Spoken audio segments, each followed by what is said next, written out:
Hey guys, and welcome back to a Total War Three Kingdoms lore video. So obviously right now we still don't have much information about the game, but it doesn't stop us from making some videos about it because we know the history and the stories about these characters, which we have been shown in the trailer so far. So for today's video, we're going to be doing part 1 of Guan Yu, Zhang Fei, and Liu Bei, the Sworn Brothers. Now remember, these videos are for people maybe who are kind of new to the lore and the history, possibly, have not read Romance of the Three Kingdoms, or maybe for you guys who maybe want a bit of a recollection, you know, get some of that knowledge back. Maybe it's been a long time since you've read the books, and you want to kind of dive back in. You want something just to get your mind back into the game. These videos obviously will be good for you. That is the idea for them. I'll try to summarize things as much as we possibly can, but still giving you guys details as we have done before. And thank you guys for enjoying and liking the videos before. I know some of you have really been enjoying them, and that's really awesome to see. I just wanted to share my excitement for the upcoming game, of course, because I do love this period of history, and I've seen a lot of people question why it was chosen for Total War. And I think it's a great choice, so I think these videos for me are just kind of a way of me of getting my excitement out. You're probably also asking, why are these three characters in one video? Obviously it's going to be split into parts, but why are these three characters together? Now the reason I've done that is, personally, I do feel they deserve to each have their own video. You know, I'm sure some of you are saying, oh, why is he doing them all together? Why isn't he giving them all one video each? They're all big characters in the story, and they deserve it. They deserve to each have their own video. But the thing I'm worried about is having a whole Dong Zhuo and Liu Bei situation where it went over similar topics and similar stories and similar information. When I did both of those videos, some parts of the story were basically the same as the last one. And so that's something I want to try to avoid as much as possible. Obviously, that is impossible to avoid because these characters all cross each other's paths and stuff all the time. It's going through similar parts of history. So we do obviously want to try and avoid that as much as possible, but it can be difficult. But I know with these three characters, if I did a Guan Yu video, which was what I was planning to originally do, then do a Zhang Fei video, most of it is going to be almost exactly the same because not only are they around each other so much and during the same events, but even when they're not with each other, like even when one of the other two characters are doing something, that situation, the situations they go through is so important to that other character, you might need to mention it. So it felt kind of silly to do them all one each and then just repeat everything all the way through. I thought, you know what, let's actually make one big video and basically divide it into maybe 2 or 3 parts, depending on how long this is actually going to go. I'm still not completely sure how long this will be because I'm just going to talk and we'll see what happens. But I'm hoping that will be good enough for you guys. That way we can avoid the similar maybe things I'll be saying, but also try and give these guys what they deserve. So I hope that will be good enough for you guys. Trying to balance out length and similar topics, trying to do all that, and that's why it's going to be split up into parts with these three characters. Now, the characters of these three begins like most characters in this period at the beginning of Romance of the Three Kingdoms. It begins with the Yellow Turban Rebellion. And if you don't know much about that, I do have a video on that already. So we're not going to really talk too much about the background of the Yellow Turban Rebellion here at this moment. I'll be doing that a lot during these videos and series. So that way, if I don't talk too much about a subject, it probably means I'm going to do a video on it in the future. So try and keep that in mind as we go along. Now, in Romance of the Three Kingdoms, this is kind of where we're introduced to Liu Bei. He is considering about trying to help with the Yellow Turban Rebellion. Now, a bit of background for Liu Bei at the beginning. He is apparently a distant relative to the Emperor's family. And when we say distant relative, we mean very, very, very distant, apparently, from the sources. He's actually from a very poor family, though. So even though he is a relative to the Emperor, he is a very distant relative, and he's actually from quite a poor background. Him and his mother were actually people who sold shoes, which has a big effect on how Liu Bei is perceived in future generations. I think there's some people in China who actually see him as like a patron god of shoes, which is interesting. But yes, he grew up basically selling shoes for a living, trying to make income for him and his mother to survive. Later, he would be sent by his mother to learn from Liu Ji. Now, Liu Ji is a very competent man. Apparently, he was meant to be a good scholar, a smart man, and as we know, as in the Yellow Turban Rebellion video that I made, he will be in the future one of the commanders, the generals, sent to try and quell the Yellow Turban Rebellions with men like Hong Fu, Song. And during this period, he also became friends with Gong Sun Zan. Now, Gong Sun Zan, in the future, would become one of the many warlords during this time period. So you can see already, even during his younger days, Liu Bei was a very charismatic individual. And this seems to be something that follows him around quite a lot. He seems to become friends with people very easily, and they seem to like him in turn, which throughout his journey and story is kind of what helps him get ahead almost all of the time. So that's a little background to what happened before the Yellow Turban Rebellion. But when we talk about his character, it can be a little bit difficult because Liu Bei's character as we know it is mostly taken from Romance of the Three Kingdoms, because that's the source that I know the most. Obviously, Romance of the Three Kingdoms is a romanticized version of events, taking information from myths and legends and folklore that added into stuff as well, but also added in to give some of the characters a bit more character, but usually trying to keep to certain lines that maybe were true and etc. But for Liu Bei, during Romance of the Three Kingdoms, you might say he is kind of the hero character. If you read the books, the feeling you do get is he is being pushed as the hero by the author. That's because in the novels, he is so kind, benevolent, caring. He thinks only of the people and this type of thing. So he's just your general good man in all ways. Like, he doesn't want to do anything evil, it feels like. And that's the thing you get from the books. These days, a lot of people would say the reason this is because in the book, because he's related to the Emperor, it maybe means that he was written in a nicer way by the writer so as to make the Emperor's family look a bit better, whilst other characters maybe were given more, shall we say, what would be seen as worse features or traits. Liu Bei is not given many of these. He is seen as kind of the hero character of the story. So that's something to keep in mind if you ever do read the books and listen to these stories that I say. He is written in a very positive way most of the time. I think one of the few things people maybe talk about when it comes to him about maybe in a negative way is the quote that talks about him saying that his brothers are like his arms and his family is like his clothes. The arms are irreplaceable, but he can always get new clothes. And some people have said that's a negative thing to say and have played it to him maybe being a sexist because, you know, he's saying he doesn't care about his wife and etc. And it's kind of mean to his kids. He's saying maybe he doesn't care about them, but it only cares about Zhang Fei and Guan Yu.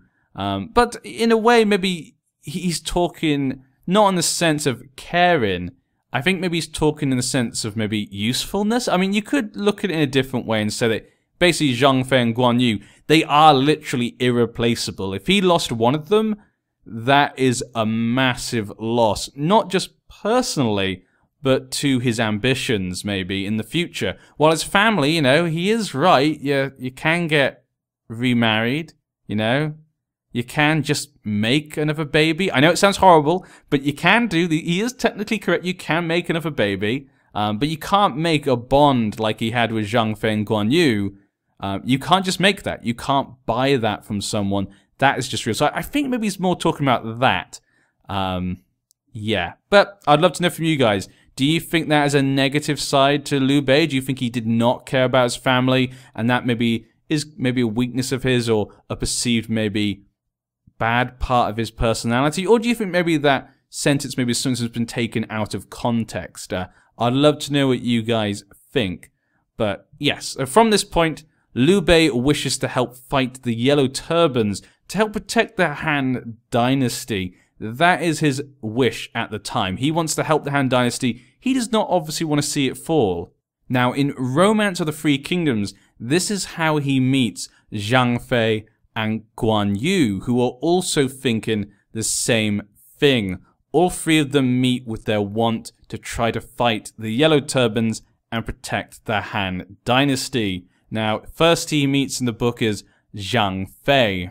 Zhang Fei's personality is one of a very strong presence. He's that type of guy who really will get in someone's face. He's very passionate in what he believes. If he wants to fight someone, he's going to fight them. If he thinks you're wrong, he's going to tell you you're wrong. He doesn't hold back in anything he does, including fighting, drinking, and loyalty. It basically doesn't hold back at anything. He always gives things, it feels like 100%.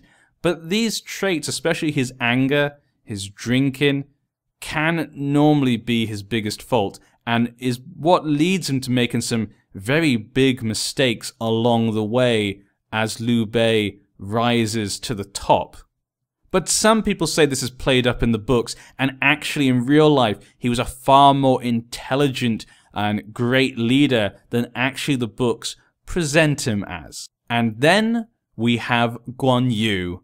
Guan Yu, if I remember correctly, is the oldest, or at least I know he's older than Zhang Fei. I can't remember how old Liu Bei is at this point, but I feel like Guan Yu was actually the oldest at the time.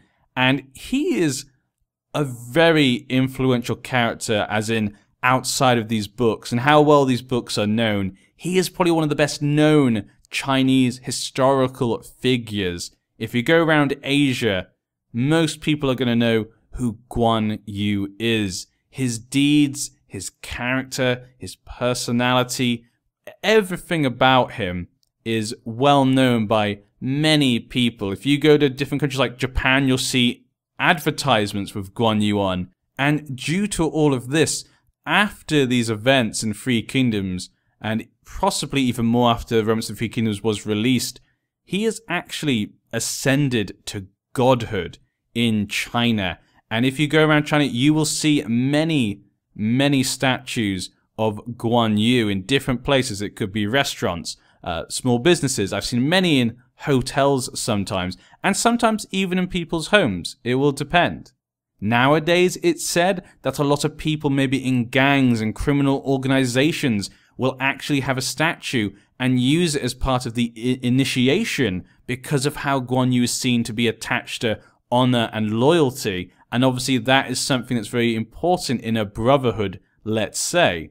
So Guan Yu's an extremely important figure, and the events of this book just raise him above anyone else and makes his deeds more impressive once you've seen how it's affected the country and countries around China. He's normally portrayed also with a red face sometimes. If you ever see, like, I know there's some Chinese operas about the three brothers, and they'll usually give him a red face if I remember correctly. I've actually personally been wanting to buy a Guan Yu statue for a very long time. Every time I see one of those little statues, I really want to buy one, but they're exceedingly expensive. Exceedingly. They're expensive, I guess. Not exceedingly, but they're quite expensive to get. And my partner, she won't let me get one. If I could, I would definitely have one, but she won't let me because she says I'll have to maybe, give it gifts and stuff and etc. So she won't let me get one, but if I could, I'd go right at the door right now and buy one. I don't care how much it costs. I want one so much. But enough about me and my obsession with Guan Yu statues. These three men, they meet over the bond of wanting to help to protect the Han Dynasty and fight the Yellow Turbans. This would then lead to one of the most iconic moments in the entire book and this entire period, and maybe just in Chinese novels overall, the Oath at the Peach Garden. These three men, though different, also had similar ideals and bonded over these extremely quickly. So close did they become in these that they decided to make an oath as brothers. And so you could imagine this is a particularly beautiful scene, you know, 3 men going down to the Peach Garden, and the Peach Garden's obviously a very beautiful place, and making an oath that they will be as brothers, though born of different blood.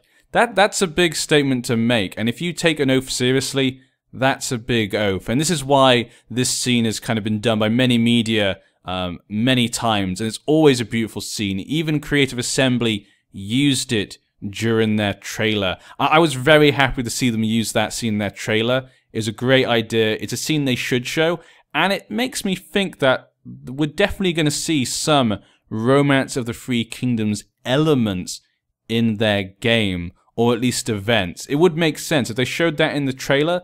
That's a big hint towards that.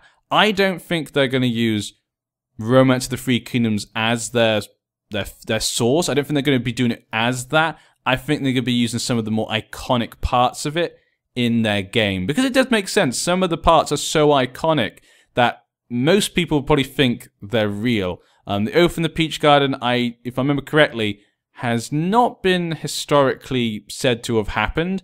I think it's something added in to Romance of the Three Kingdoms, from my memory, if it serves me correctly, and I hope it does. But remember, in the comment section, guys, if I am wrong about anything or you'd like to add anything, just put it down in the comments. That'll allow people then to search down there just to make sure. But from my memory, it's not a historical fact. But many of these iconic moments I hope will be in the game, and I hope that's a sign of that.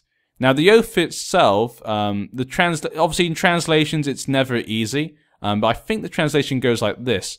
When saying the names Liu Bei, Guan Yu, and Zhang Fei, although the surnames are different, yet we have come together as brothers. From this day forward, we shall join forces for a common purpose, to save the troubled and to aid the endangered. We shall avenge the nation above and pacify the citizenry below. We seek not to be born on the same day, in the same month, and in the same year. We merely hope to die on the same day, in the same month, and in the same year. May the gods of heaven and earth attest to what's in our hearts. If we should ever do anything to betray our friendship, may heaven and the people of the earth both strike us down. Strike us dead, sorry. Wow, I got the whole thing right in the last word. I said down. Strike us dead. So there you have it, the oath that they did say, hoping to all die on the same day. That's, did that happen? I guess we'll find out when we get to the end of this story. So now the 3 men are joined, not just by a shared vision of the future, but by a shared oath, and now they are basically brothers. And throughout the story, Guan Yu and Zhang Fei would stick extremely close to Liu Bei, saying that they would join him in meetings, and even sleep possibly in the same room and bed as him. That's how close they became. They were literally brothers with no shed blood. So now, Liu Bei, joined by Guan Yu and Zhang Fei, as well as other people who decided to take up the cause, they would join a small militia formed up by Liu Yan. Now, I will tell you guys, I'm trying to go off mostly from what I can remember the information showed in Romance of the Three Kingdoms, though some of it might be mixed up with some historical information of what actually happened. So if I do get one of the two mixed up, again, please tell me if I am. Though I think that I'm mostly keeping to Romance of the Three Kingdom in this regard, because that's the one I know best. But yes, they formed up and joined a militia of Liu Yan. Now, Liu Yan is, if I remember correctly, also a member of the royal family. Again, I think he's also a distant relative, but maybe slightly closer than Liu Bei's family. He was helping to put down the Yellow Turban Rebellion in kind of the northern area of China. And in the future, he would actually play some important parts in the warlord period of the Three Kingdoms after Dong Zhuo took over power. And in the future, he'd actually leave the northern part of China and go to a different area, feeling that the Han dynasty was heading towards its end. And his son as well, Liu Zhang, would also play a role in the future of Liu Bei, but that will come up later in the story.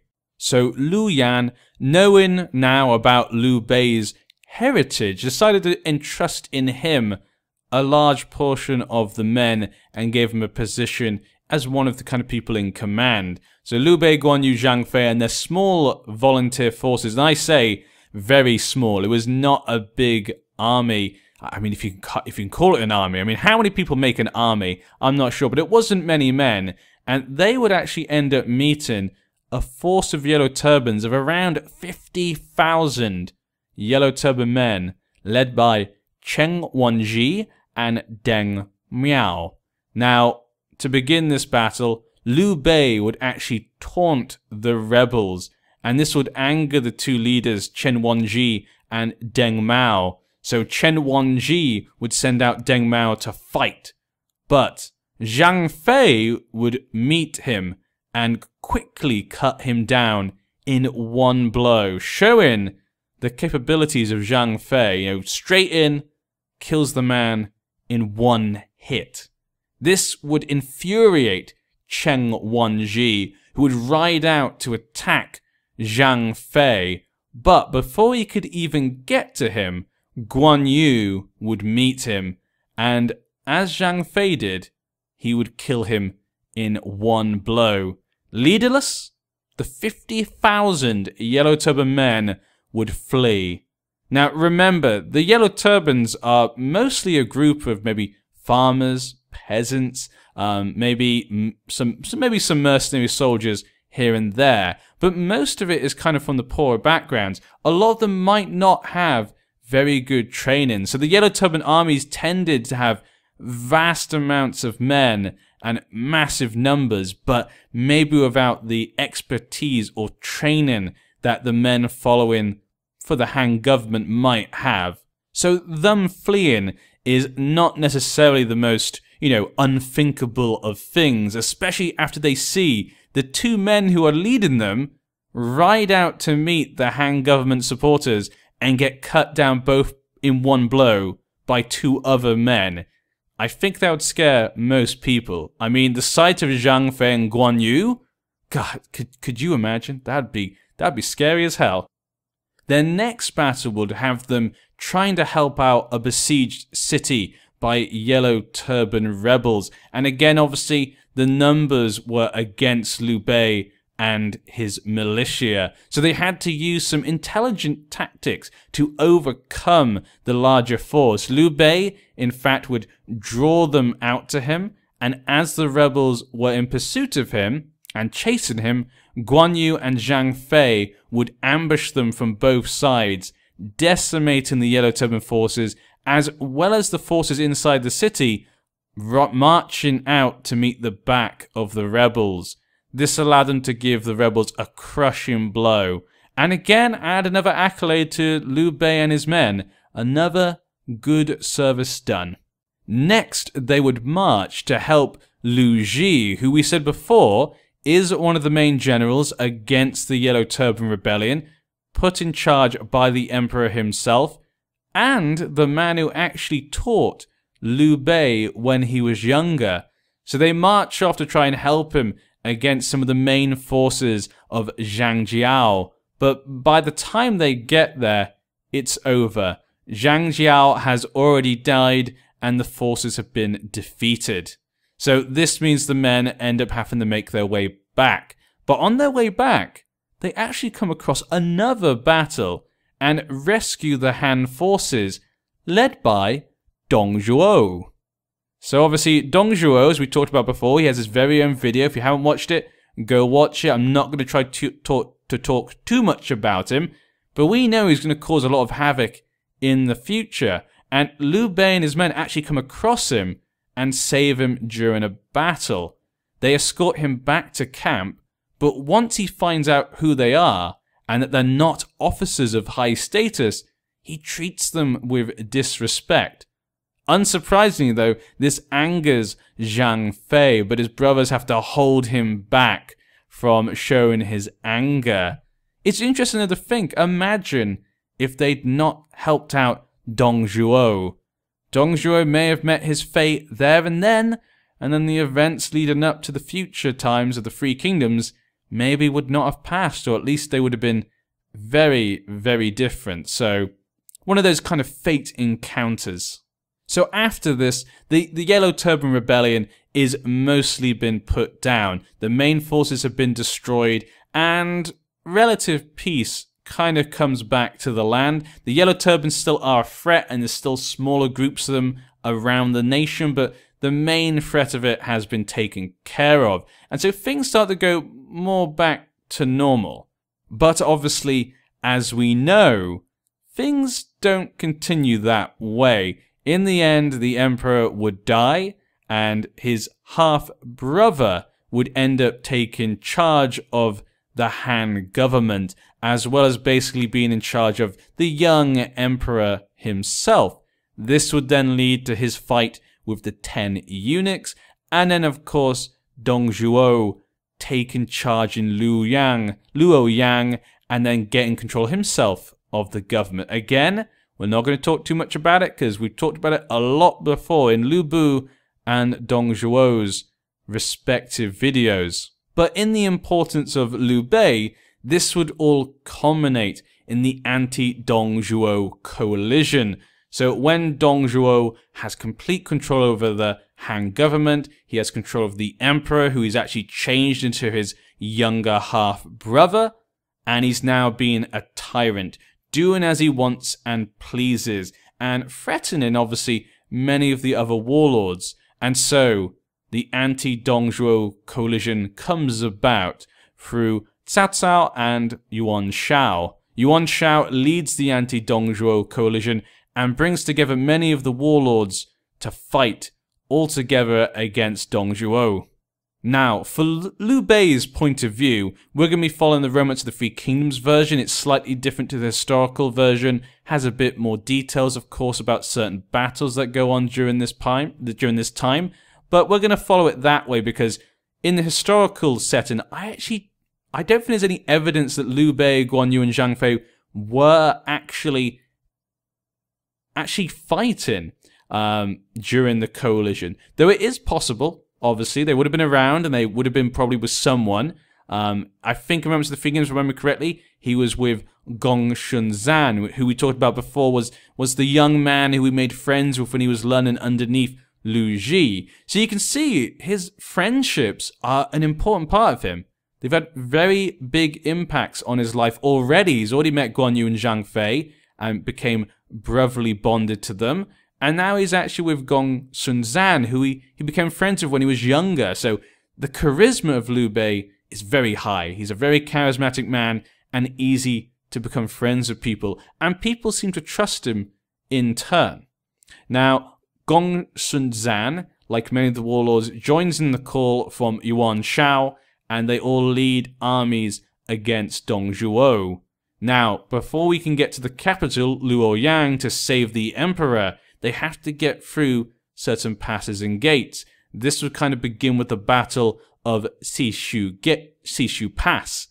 Now, Sishu Pass was being held by Huao Shong. Now, I'm not sure if I actually pronounced his name correctly, but that's what I'm going to go with. Now, this man was guarding the pass for Dong Zhuo. Before, Liu Bu had been the one who wanted to go and do it, but he was told by Huao Shong that he wasn't needed for this situation. Basically, that Liu Bu was too strong and too important to even bother to do this, you know. This is a simple task for a simple man who just needs to do it. He will deal with the situation. And he was apparently extremely capable. He was able to cut down many of the officers and soldiers that came against him. And he even seemed to be invincible to the coalition armies. None of them could take him down. And so many people did not want to try and go fight against him. And the warlords found it difficult to get men to even fight him until Guan Yu volunteered to fight him.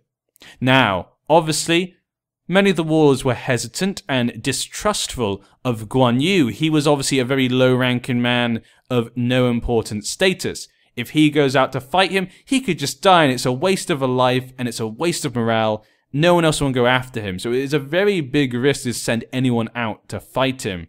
But Guan Yu, to convince them, he gave him the promise that if he fails to defeat him, that the coalition can take his head as punishment. This obviously can show the determination of him to go out there to fight, and so they allow him to go. When Cao Cao pours Guan Yu a cup of warm wine, Guan Yu puts it on hold and says he will return very soon. Now, Cao Cao is one of the other warlords involved in this thing. He'd previously tried to assassinate Dong Zhuo, but had failed in his task, and so had tried to find a new way to take care of Dong Zhuo by allying himself with Yuan Shu and the coalition. Now, he obviously offered Guan Yu a drink to maybe say goodbye after seeing his determination, because it's a very risky thing to do, but Guan Yu decided not to take it. And as promised, he went out there, he rode out there to fight him, and took him down quickly and soundly. And returning, he quickly gulps down the wine, while it is still warm, with Xu Xiong's head. This is not only an important moment to see more of Guan Yu's tremendous fighting skills, and to allow the coalition to now pass through Sishu's Pass to get to Hulao Gate, but I think also it's an important moment for Cao Cao. This is kind of the first time Cao Cao sees Guan Yu do something this important. And as we know, Cao Cao loves capable people. He kind of collects them in some ways, and this will be important for the future. Now, as the coalition moves on to Hulao Gate, they come across another opponent. Liu Bei takes to the battlefield to defend Hulao Gate, and just like the previous man, Xu Xiong, no one can defeat him, and he's even stronger and seems even more invincible than the previous man, and no one would dare to fight him. A few try, so when I say no one would dare to fight him, a few do, but as we talked about in Liu Bei's video, they all are taken care of one by one, most of them pretty quickly. Even Gongsun Zan tries to fight him, but he's forced into a retreat. This leads to Zhang Fei to shout at Liu Bei to get his attention, particularly using the phrase that Liu Bei is a slave with 3 surnames. This is referring obviously to Liu Bei's foster father Ding Wan, and his new foster father, Dong Zhuo, and of course also his proper family name. This obviously touches a bit of a sore spot for Liu Bei, because it kind of hits at his duplicity and the fact that he changes sides and he easily accepts a new home. There's many reasons why Liu Bei would not be happy with being shouted about this. So Liu Bei changes his mind at chasing Gongsun Zan and changes towards Zhang Fei. Zhang Fei and him begin to battle, and they both prove formidable. But for Zhang Fei, this is not normal, and it looks as though Liu Bei would likely, after a long period, get the upper hand. So Zhang Fei's brother, Guan Yu, steps in. And so with Guan Yu and Zhang Fei, who we've both seen previously have been extremely capable fighters, take on Liu Bei 2-1. And Liu Bei is able to hold his own. Now, that's crazy. That is a crazy man right there. Probably, as I previously said before, 3 of the best fighters in the whole of this era in China fighting each other. Obviously, it's debatable, and there's definitely a few I think are particularly good, but we'll go into those in their own videos most likely. Now, as the two are fighting Liu Bei obviously seen his 2 brothers in fierce combat and potential mortal danger, decides he has to ride in to help. We said before, obviously, during the Oath of the Peach Garden, that they promised to die together. So if today is the day Guan Yu and Zhang Fei are going to die, Liu Bei is not going to let them do it alone, so he rides in to help. In the end, the 3 brothers are able to push back Liu Bei, and so Liu Bei is forced to go in retreat, pretending to strike at Liu Bei, but when he moves, he finds the escape route and gets away thanks to his red hair horse, who is probably one of the fastest horses of this day and age. Zhang Fei wants to chase after Liu Bei so they can kill him, but obviously Guan Yu and Liu Bei stop him, telling them that if he chases after him, he'll likely be killed by Dong Zhuo and his men who Liu Bei is running towards, and their numerous arrows. So again, another, what you could say, fate meeting that maybe might have consequences in the future for them not, with Liu Bei being forced into retreat as well as Dong Zhuo's forces.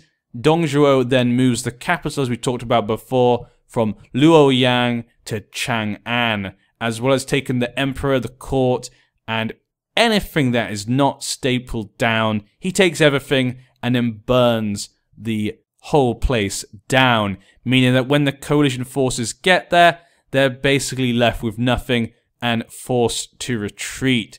This would then eventually lead to the dissolving of the anti-Dong Zhuo coalition, and so Dong Zhuo would be left with the emperor in Chang'an, and the varying warlords would be left trying to really fight amongst themselves and their own ambitions, due to the fact that now the emperor has no real tight control, and so everyone is fighting for as much control as they can get. Then, of course, with the death of Dong Zhuo by Liu Bei and the plot by Wang Yan, everything is set into even more chaos.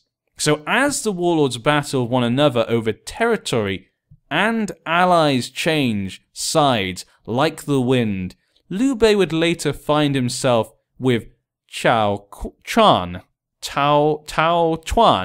after he asked for men from Gongsun Zan to help against Cao Cao.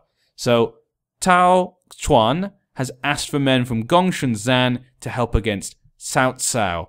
Now, you're going to find that many of these warlords and stuff, they're going to be friends with different warlords at different times, but then they'll easily become enemies later. At this time, of course, Tao Chuan is friends with Gongsun Zan, and they're obviously both against Cao Cao. Though Gongsun Zan, I think, at this time is actually fighting Yuan Shu more, but Yuan Shu is allied to Cao Cao. So the alliances and stuff are all getting mixed together, and they will change a lot in the future. So in the end, Liu Bei is sent with another of Gongsun Zan's generals, Tian, to go help Tao Chuan.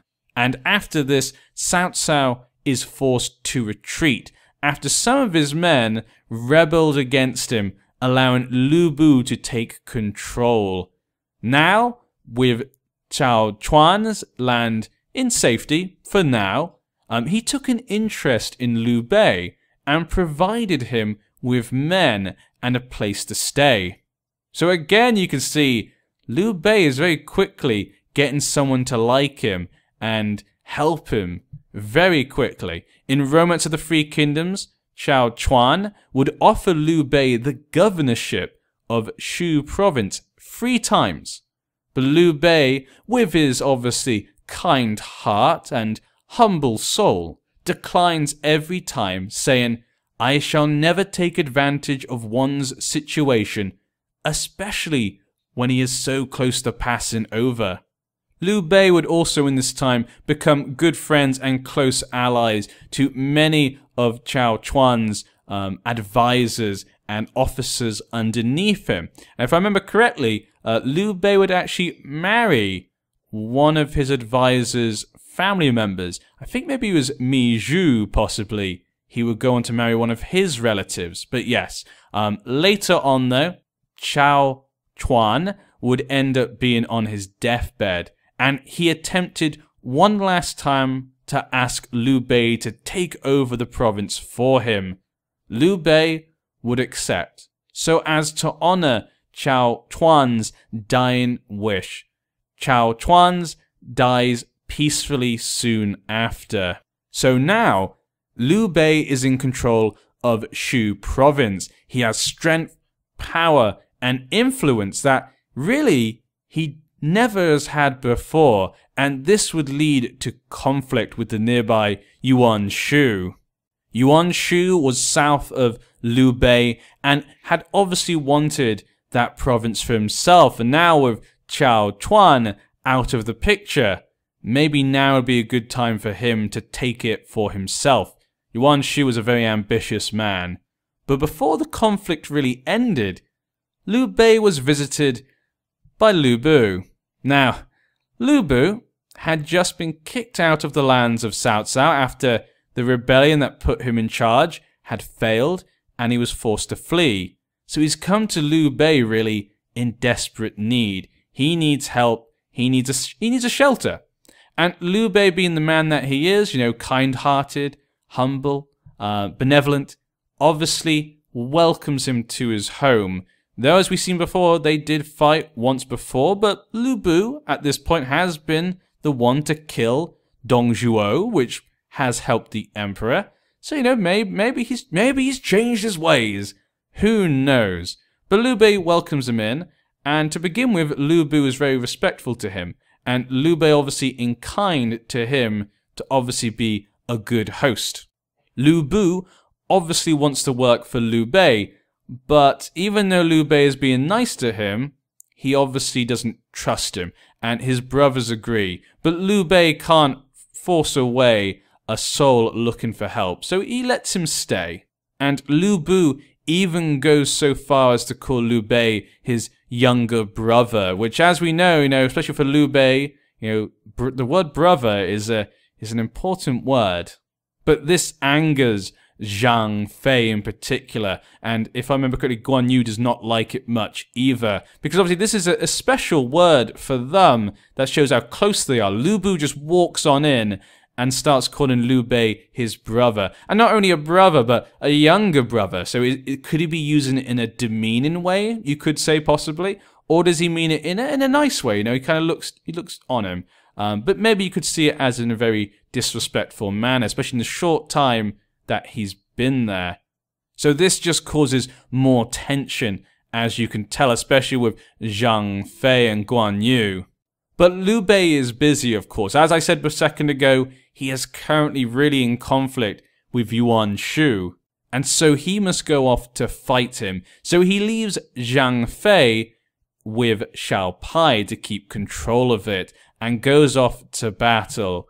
Now, Zhang Fei stays behind, and it's not really a difficult job. He just has to look after Xiao Pai, but things don't go well. Zhang Fei, because he likes to drink, decides to force Cao Bao to drink with him. Now, Cao Bao is a man who doesn't really like to drink, and he is currently the father-in-law to Liu Bu.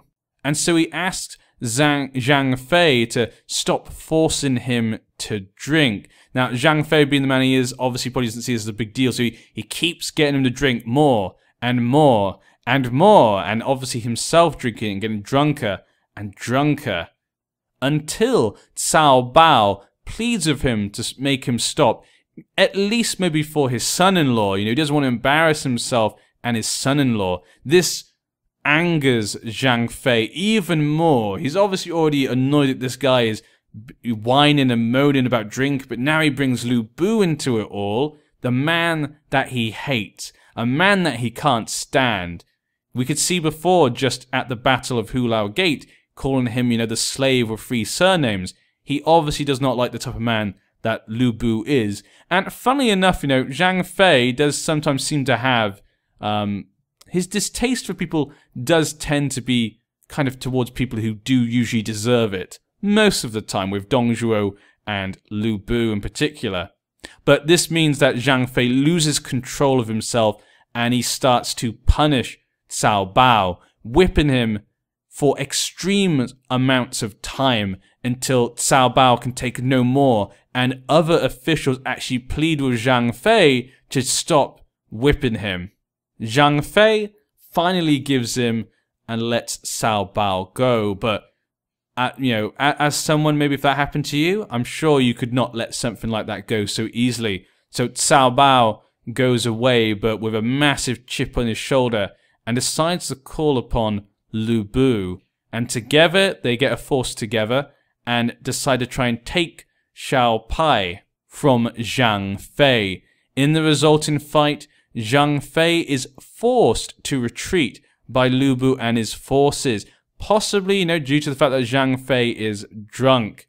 Now, as Zhang Fei and his men go to leave, Cao Bao cannot forgive Zhang Fei, and he chases after him to try to get revenge and possibly kill him. He doesn't want him to escape, but Zhang Fei turns around and cuts him down, killing Cao Bao. Now, after this, Liu Bei starts to lose against Yuan Shu and is forced to retreat back. But obviously, when he gets back, he finds that Liu Bei is now the one in control. He has the supplies, and he's even captured Liu Bei's family. This forces Liu Bei to give up. He has to, get back his family. His men have no supplies. They will starve and die if they do not give up. So Liu Bei gives up to Liu Bei, and Liu Bei, as a sign of gratitude, I guess, as a sign of peace maybe, gives Liu Bei his family back. Liu Bei then, of course, flees to Cao Cao. And Zhang Fei is unrelenting in his apologies to Liu Bei and Guan Yu. He can't believe what he's done, and obviously he knows he's brought shame upon himself. But his brothers, being his brothers, do forgive him. Though, of course, they tell him how stupid he was and how the situation is his fault. So now Liu Bei, having lost the inheritance that he got from Cao Xuan to Liu Bei, now finds himself in the territories of Cao Cao. Now, Cao Cao at this point has become a particularly powerful man. In his area, he now controls the emperor. The emperor he saved from Luoyang and brought him to a new capital in his own land. So Cao Cao now really has control over the imperial court and has a big force comparable to most of the other warlords throughout the land. And north of him is Yuan Shu. So at this point in time, Yuan Shu kind of has the northern area, and Cao Cao has the area south of Yuan Shu, both kind of becoming the main controls of their corresponding territories, setting up for their own big battle in the future. Cao Cao at first would welcome Liu Bei and also give him some places to control so as to keep an eye on Liu Bei. Later on, Liu Bei, obviously worrying that there could be potential repercussions in the future, sends Guo Shun to go fight. Liu Bei has to, Liu Bei, sorry, I said Liu Bei. So many names. Liu Bei has to try and defend himself, and so Cao Cao sends some men to go help him, including Xiao Hao Dun, his own family member, to help him out. Though in the end that is not enough to stop Guo Shun. He is just too good at this. So again, Liu Bei is forced to retreat, and this would lead Cao Cao to personally leading a campaign against Liu Bei, with Cao Cao south of Yuan Shu and Yuan Shu in the north. Really, for Cao Cao, the best thing to do is to take over Shu province and to also defeat Yuan Shu. If he can defeat both of them, he has a very vast amounts of land that actually has a lot of the most fertile lands and big populations in China.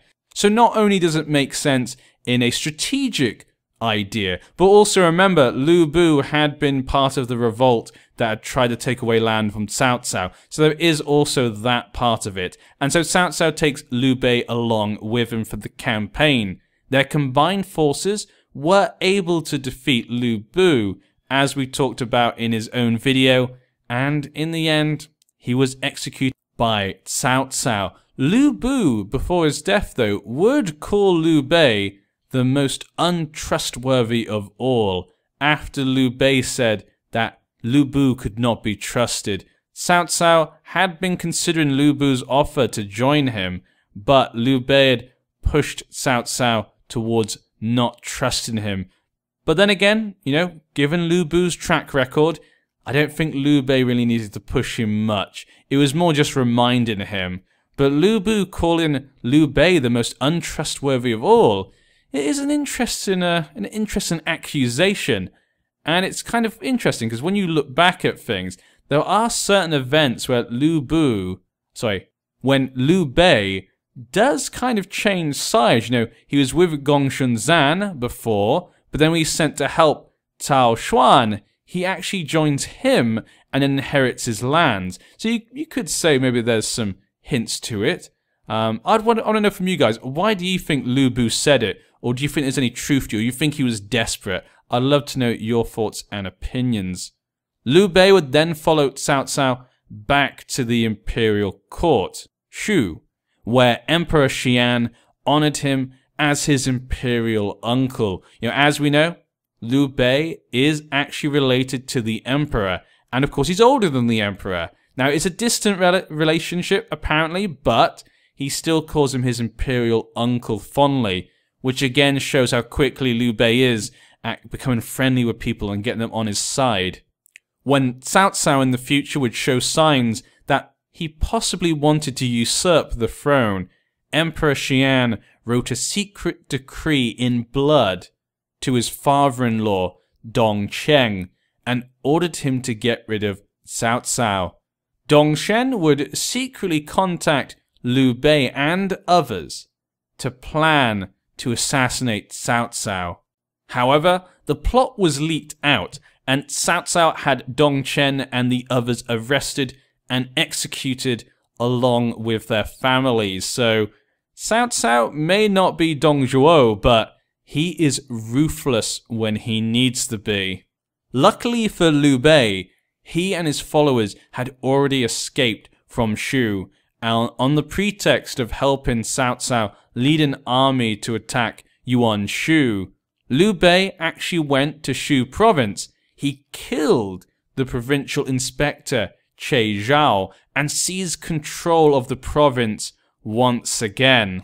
So now, having taken control back of the lands that he previously controlled before Liu Bei, it was no surprise that Cao Cao would retaliate. He now knows that Liu Bei was possibly part of this plot to have him assassinated, and now he's betrayed him and actually killed one of his men, one of his officers, and taken back the province that Cao Cao helped him to reclaim, really for the emperor. But obviously, in maybe Liu Bei's opinion, his opinion is that Cao Cao has too much control of the government, and it's only a matter of time before he has complete control. If he just follows Cao Cao and the emperor, it's just going to end up with Cao Cao becoming too powerful, like Dong Zhuo possibly. So in his mind, he's leaving and betraying him, so that way he can kind of gain his own strength to fight possibly against Cao Cao and properly save the emperor, in his opinion. So then, Cao Cao would invade Shu province once again, forcing Liu Bei to flee after he loses the invasion. Obviously, Liu Bei could not really take on Cao Cao and his forces, and so he has to then go to northern China under Cao Cao's rival Yuan Shu, as I mentioned before. But in the chaos of these battles, Guan Yu was actually captured by Cao Cao's forces. So now we find Liu Bei and Zhang Fei in the north, and Guan Yu captured by Cao Cao. The brothers, for the first time really, having been split up. And with Guan Yu in Cao Cao's control, what would his fate be? Well, we're going to have to wait till next time. I hope you guys enjoyed. We'll continue the story with the next part. We'll find out how Cao Cao treats Guan Yu, how will he get back together with Liu Bei and Zhang Fei, and what will Liu Bei and Zhang Fei do under Yuan Shu, and obviously the rest of it. So I hope you guys enjoyed. I've been Energy Paradox, and I'll see you for part 2, coming soon, hopefully.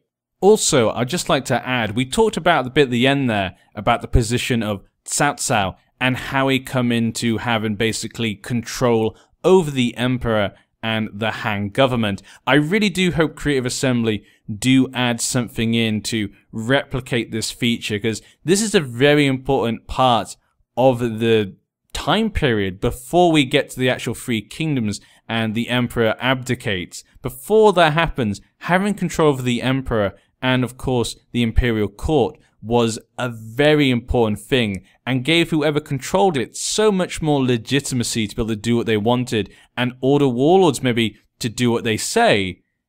It's kind of a vital thing that I hope they include somehow in the game. If they don't, that would be crazy. So I really don't expect them not to, but I'm just saying that's maybe kind of a unique feature they can add to the game. Something to do with the Emperor and the Han Court, and of course, whoever is currently controlling it at the time. We saw it obviously with the Emperor's half-brother controls it kind of in the beginning after the Emperor dies. Then we got the 10 eunuchs trying to control it. Then you got Dong Zhuo obviously getting control of it, and then we have his subordinates, Guo Shi and stuff, kind of controlling it, and now we have, at this point in time in the story, Cao Cao in control of it, and that gives him a lot more legitimacy and power, especially when it comes from, let's say, the common man as well, and people who want to keep with the Emperor in mind, until, of course, the Emperor then writes a secret letter in blood. That obviously turns some people against Cao Cao and his legitimacy to do what he wants.